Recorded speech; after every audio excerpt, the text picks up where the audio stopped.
During the 1980s, health reports documenting common symptoms among homosexuals led to the discovery of the human immunodeficiency virus, HIV, in 1983.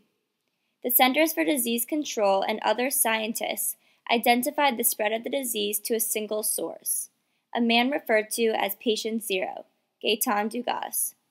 Due to the societal prejudice towards the homosexual community, the HIV virus did not receive proper attention from the medical community, doctors, scientists, and government. Many doctors and scientists did not collaborate with each other while researching the virus. The lack of exchange between scientists, researchers, and doctors is another factor that contributed to the rapid and unchecked spread, leading to the deadly epidemic. Gaetan Dugas was your typical man, attractive, athletic, and working as a flight attendant for Air Canada. Gaetan Dugas was also gay. The year is 1981, and discrimination towards homosexuals existed in America. Dugas traveled all around the world and formed relationships with many different people. Throughout his travels, Dugas was involved with numerous sexual partners.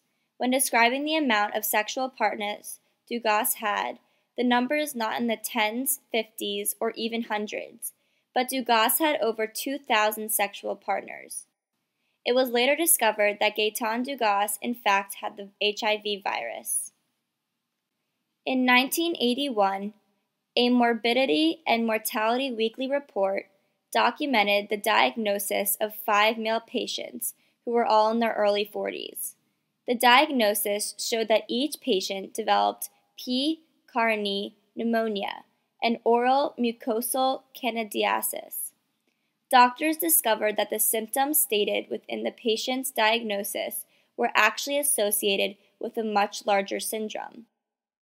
In 1983, acquired immune deficiency syndrome was discovered.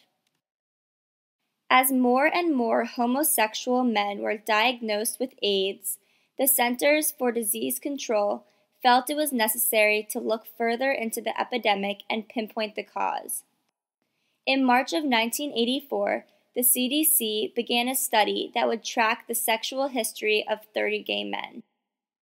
Among these 30 men was Gaetan Dugas. Each man was asked to name all previous sexual partners to see if there was a common link that could explain one of the world's largest pandemics. A diagram linked together people who had the same sexual partners. Each man had one thing in common. They all had sexual relations with, or with someone who had been involved with Patient Zero, Gaetan Dugas. The fact that 30 homosexuals who were used in this study all linked back to Gaetan Dugas may seem astonishing. As Randy Schultz, the author of the book And the Band Played On, which documented the people and politics of the AIDS epidemic, stated that promiscuity was central to the raucous gay movement of the 1970s. Sex became a fad within the gay community, and having multiple sexual partners was considered normal. Gay bathhouses were a place where homosexuals could go and engage sexually with random people, often multiple people in one night. This commercialization of gay sex was all part of the scene, an aspect of homosexual lifestyle. The popularity of indiscriminate sex became a huge factor in the AIDS pandemic. Once the public became more aware about AIDS in the gay community, prejudice towards homosexuals increased. Many doctors did not want to be associated with researching and further exploring a disease that was linked to the homosexual community. Doctors, researchers, and scientists who further investigated the HIV virus lacked communication between one another. This lack of exchange between doctors, researchers, and scientists prolonged the discovery of treatments for HIV and AIDS patients. As the deaths continued to rise and the HIV virus began to infect those who were not gay, it became apparent to all Americans that a treatment for the virus was needed. Although there is still no cure for AIDS, doctors and scientists have created a concoction of medicines that prolong the life of an HIV patient.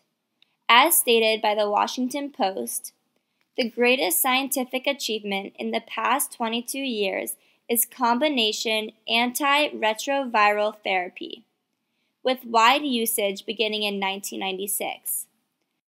A patient takes 3 drugs that block one or more steps in HIV's replication. That drives the virus to undetectable levels in the bloodstream and allows the immune system to restore itself to health. Doctors and scientists have made progress with the treatment. There is still much research to be done. The ART treatment is expensive and about $100,000 a year per patient. Many cannot afford these drugs because they are unable to make a living with this disease. Although HIV virus and AIDS have been around for a few decades, a lot of the virus is still a mystery. To date, the AIDS epidemic has killed over 35 million people. The discovery of HIV and AIDS and progress with research have helped advance many fields of medicine, including immunology, treatment of infectious disease, and epidemiology. The HIV virus and AIDS also served as a wake-up call to sexual practices among heterosexual and homosexual people.